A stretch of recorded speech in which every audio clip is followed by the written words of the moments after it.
Hello, it's Monica from Crafting with Quilling, and I hope you have absolutely wonderful day. In today's video, I'm going to show you how to create personalized concertina step card. If you have scraps of your favorite design paper, this video is for you. And spoiler alert, it is super easy to create. First, I've got 6 by 12 inches white paper and I'm going to score it at 6 inches. So this way I've got my card base. So I've got the front and the back. It is time to fold and burnish it, and I'm going to use my scoring tool to do it. Super quick and simple. Then we have to create the inside panel for the concertina. So I've got 6 inches by 13.5 inch white card, and I'm going to score it at 2.25. When this is ready, I'm going to score it at 4.5 inch. My next scoring line is at 6.75. To make my job easier, I'm going to turn it 180 degrees and I'm going to score it at 2.25 and 4.5 inch. So that inside panel is ready, but to have that proper concertina fold, we need another panel.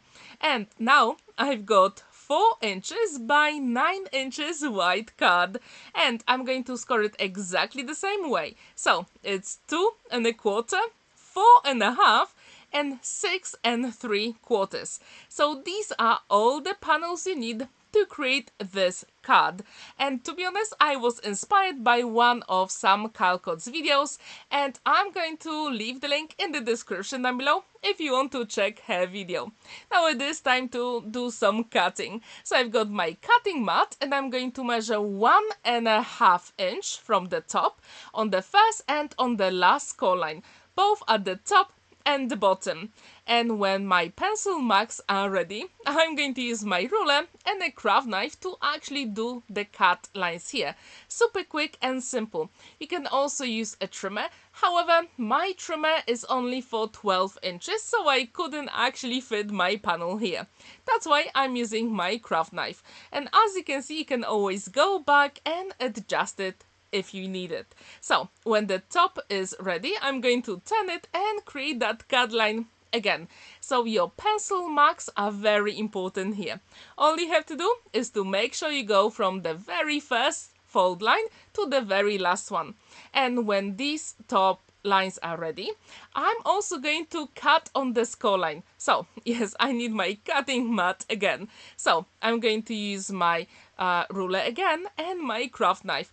But whenever you use a craft knife, just be careful. Don't rush this one, because we don't want those cut fingers, right? So when this is ready, the panel will be perfect for our card. So if you've never ever created concertina step card, it is so much fun to create. And as it is Monday, it's also personalized card. This one is for a colleague of mine. Now I'm going to find the middle point of every single small panel. So using my ruler, I'm just going to create a pencil mark. And when these are ready, I'm actually going to create those pencil marks a little bit longer. So it will be so much easier to cut with my craft knife and later with scissors. So whenever you create any fancy fold cards, what I really like about them, they fold flat in the envelope. And these are super cool because you can't really get them in a card shop. So when these are ready, I'm going to create those lines here with my pencil. And all I need to do at this moment is to make sure that the top line here and the bottom will have exactly 4 inches with that missing part here. So all you have to do is to actually leave an inch from the bottom and the top, because that's where our smaller panel will go inside. When this is ready, we can move on to the next step, which is actually using the craft knife. You can also use scissors if you prefer. And I'm going to cut those lines. And as you can see, at this point, I still have pencil marks. But if you want, you can erase them straight away or later on. the choice is absolutely yours. Now, as you can see, it is time to fold all those core lines. So we've got some mountains and valleys here. Super quick and simple so far, right?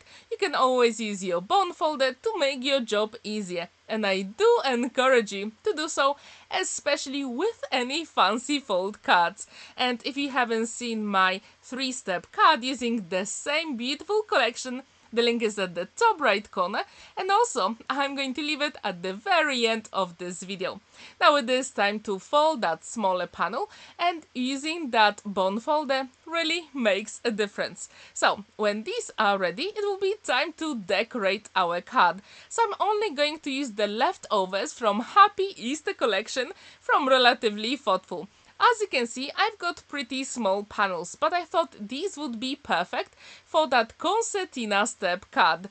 And now it is time to create all those panels. So I always leave 1/4 of an inch on the side. So I've got a really nice border.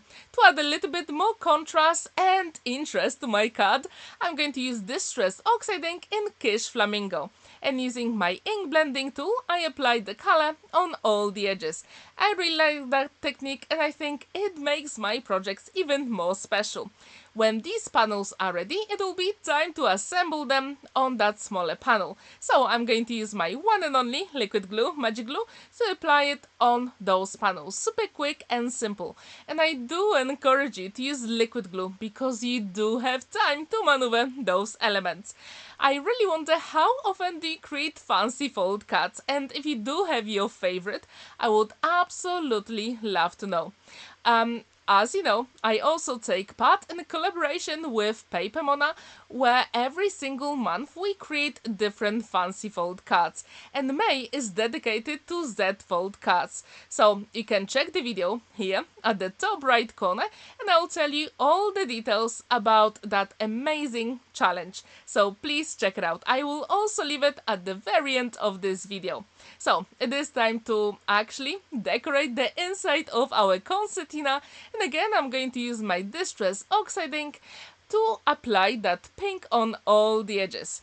And this card is created for a colleague of mine, and she likes very neutral colors, so I thought that Happy Easter collection from Relatively Thoughtful would be perfect.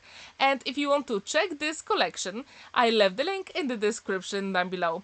It is time to erase all those pencil marks here, because I want this card to be professionally finished. When this is ready, I can decorate the left and right side with the panels. And as you can see, this card will open like a tent. So also, it is time to apply the color on all the edges. And if you haven't heard about Relatively Thoughtful, in the description down below, I left the links to Facebook group, Instagram, Craft World, also YouTube channel, and there is one more, RT Create, Make and Share Facebook group. So if you have any of the free design papers or any other collection from Relatively Thoughtful, you can share your makes there.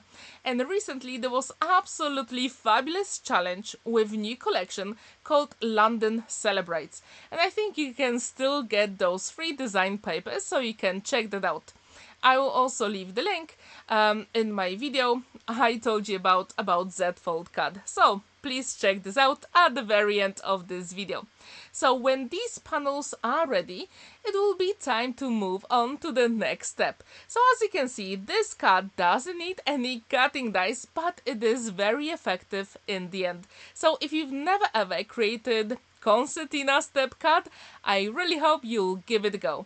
Now, it is time to actually decorate the front of a card. But before I do it, I need to create slightly bigger lines here using my scissors, because as you can see, the smaller panel, it's quite bulky because I use 300 GSM white card. So I need to make sure that will actually go inside here.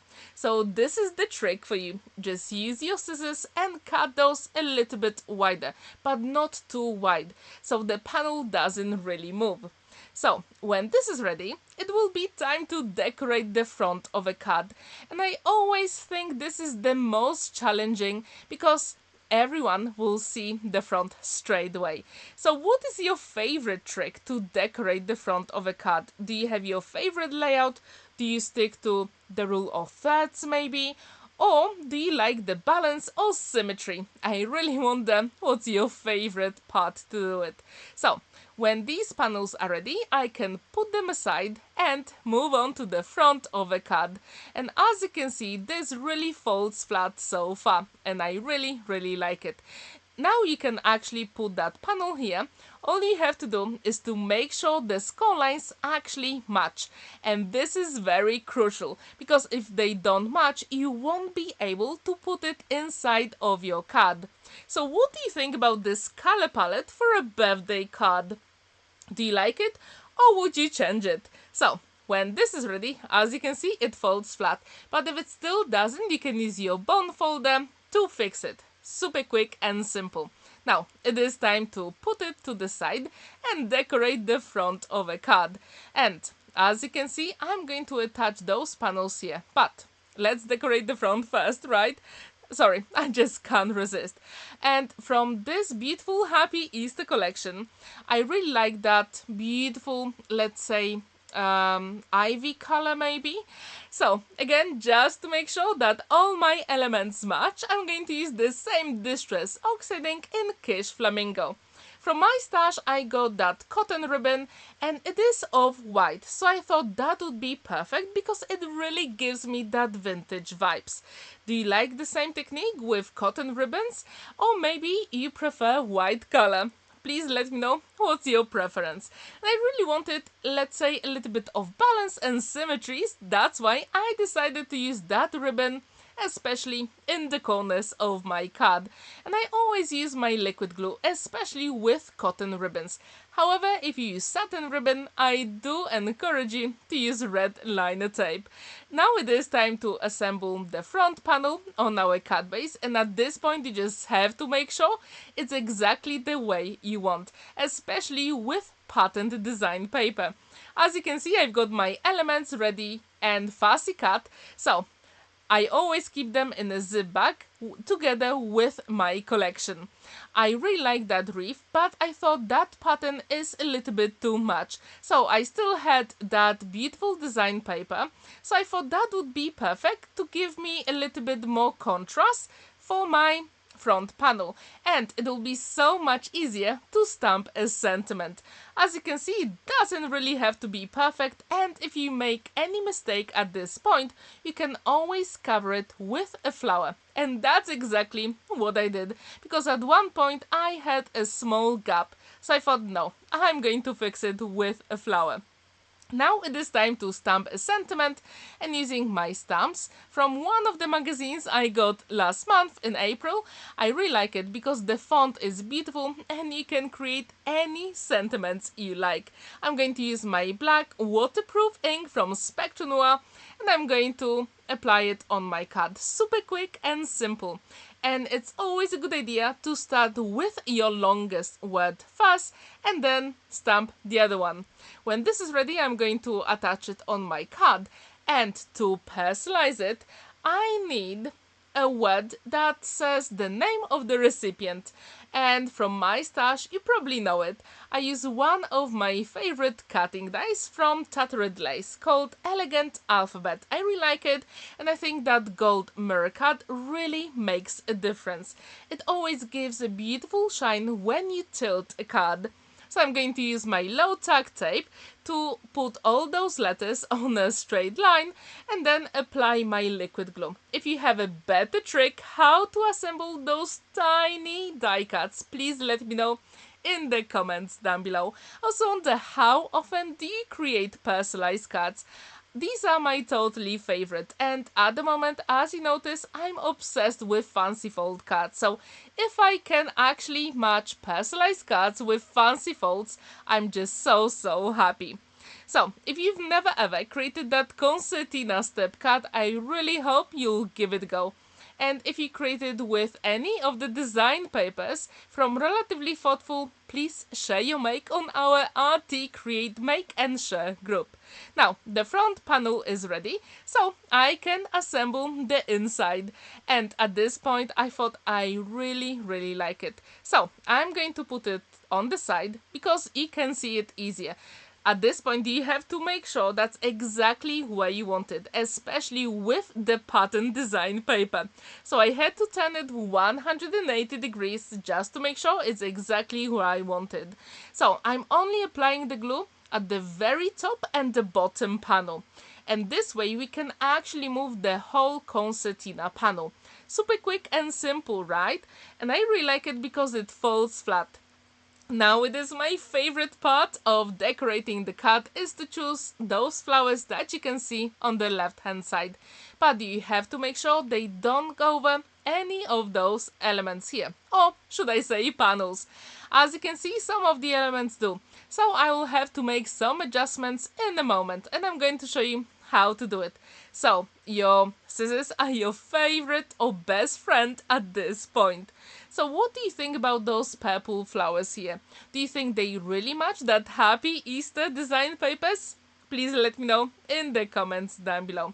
And as I told you can use any design papers from your stash. And it's always a good idea to actually use some scraps. And this Concertina Step card is perfect for it. You just need a bigger panel for the very front of your card. So now, because I'm using my liquid glue, it is so much easier to actually make some adjustments with those small flowers. And I had to cut some leaves off, but I'm not very, let's say, anxious about it. I really like it so far. And actually adding those yellow flowers, I think that gives a pop of color and I really like it. And to have a little bit of balance, I decided to decorate the very top and the bottom here, because you can actually put that card on a flat surface and it will stand proudly. But if it doesn't want to do it, you can always put something just behind it.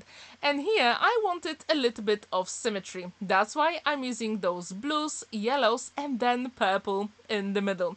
And for the bottom, I decided to use those beautiful blue flowers. As you can see, I still have plenty of them. And to be honest, when I finish the card, I still have some left over. So yes, I can use them for my future projects. And again, I try to do symmetry as much as I could with those smaller elements. So what do you think about this card? Would you like to give it a go? I really hope you will, because it is so much fun to create. And now the card is complete. It stands proudly on a flat surface and there is plenty of space to write your message on the back. But before I show you, I need to add some gems because I couldn't resist. So here I've got some beautiful pink gems and there is plenty of space to write your message on the back. What do you think about this card? Would you like to give it a go? Please let me know if you did. And if you did, I would really like to see your creation, so please leave the link in the comments down below. Here you can see that Z-fold card I told you about, but also that 3-step card using Happy Easter collection. Thank you so much for watching and spending that time with me. Don't forget to like this video, give it a thumbs up and subscribe to my channel if you haven't already. Have a wonderful day and happy crafting!